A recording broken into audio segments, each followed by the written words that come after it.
Quelque chose bouge à Washington, un frisson traverse le pouvoir, les couloirs sentent la peur. Ce qui vient d'être déclenché peut tout faire basculer, mais pas seulement aux États-Unis, jusqu'en Europe, jusqu'en France. Grand jury. Pam Bondi, ancienne procureure générale de Floride, ordonne à un procureur fédéral de présenter les preuves de Tulsi Gabbard à un grand jury. Des preuves explosives, des preuves capables d'envoyer devant un tribunal les piliers même de l'ère Obama. Les premiers noms qui pourraient tomber, James Clapper, ex-directeur du renseignement national, John Brennan, ex-directeur de la CIA, deux hommes au cœur de la machine.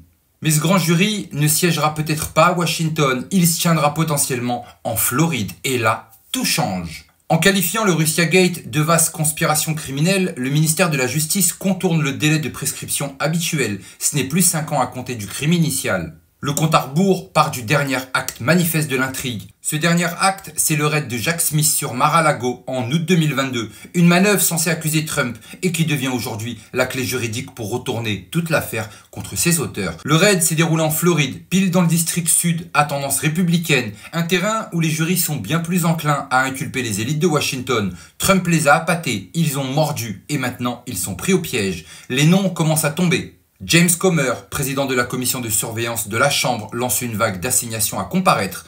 Hillary Clinton le 9 octobre, Bill Clinton le 14 octobre, James Comey le 7 octobre. Au total, des dizaines de personnes sont convoquées à témoigner sous serment face aux caméras, face au peuple, et chaque mot prononcé pourrait être utilisé contre eux. Mais un autre fantôme hante cette affaire, Jeffrey Epstein, l'affaire que beaucoup préfèrent oublier. Bill et Hillary Clinton, Comey, Mueller, Garland, tous convoqués, et ils savent qu'ils n'ont aucune preuve compromettante contre Trump. Ils savent aussi qu'ils sont eux-mêmes soupçonnés d'avoir couvert l'affaire pendant des années. Les liens entre le réseau Epstein et les cercles du pouvoir risquent de refaire surface. Les médias, hier si bruyants, se taisent soudain.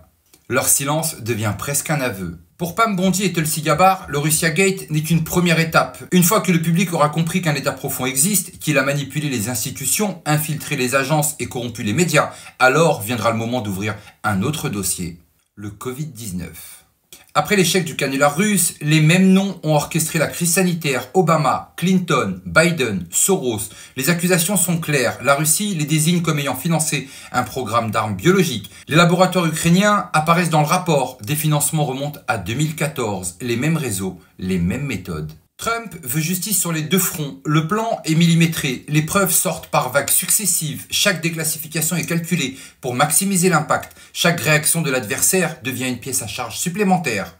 Ils pensaient avancer leurs pions. Ils découvrent qu'ils sont sur l'échiquier de l'autre. Cette stratégie dépasse les frontières américaines. Elle pourrait exposer des complicités internationales, des gouvernements alliés qui ont fermé les yeux, des médias étrangers qui ont répété les narratifs officiels sans poser de questions.